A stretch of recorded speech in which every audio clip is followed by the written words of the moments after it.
Hello, so here are some questions that you should ask your solicitor or will writer before you decide if you're going to use them to draft your will. So number one is how long have you been drafting wills? Because whether you're a solicitor or a will writer, it could be that you've just qualified as a will writer or you've just qualified as a solicitor. And it might be that you've not been drafting wills for a long time. So you don't have the same level of experience as somebody like me that's been drafting them for the last 20 years. Second question, and particularly for solicitors, is to ask them if this is their area of expertise. Do they draft wills day in and day out? Because a lot of solicitors can do a lot of things. You can have solicitors that deal with conveyancing and wills, etc. And it could be that this isn't their area of expertise. You don't want somebody that just dabbles in wills. You want somebody that does it day in, day out, and they've got that expertise behind them.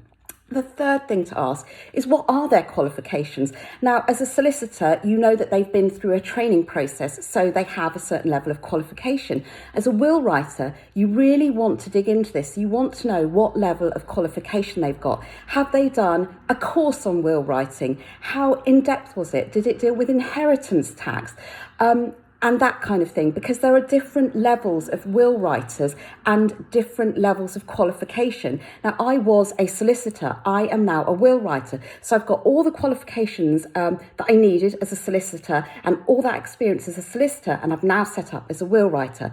But you need to ask these questions, and I would be quite happy for potential clients to be asking me these questions as well.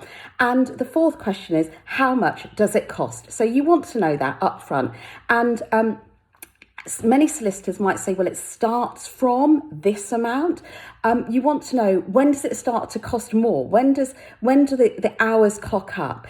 I am very clear on my costs. Everything is on my website, and I start with a base cost for simple, straightforward wills. And then the costs go up, increase, and I specifically say why that increase is and how much that increase will be. So just make sure you are clear on the costs as well. So I hope that has helped, so that when you are thinking of getting your wills drafted, you know the sorts of questions that I would be expecting you to ask, and anybody else that would be drafting your wills would expect you to ask as well. If you would like a review of your existing wills to see if they need updating, then please simply email me at info@swindonwillwriting.co.uk, and I can review them for you, and that's a complimentary service.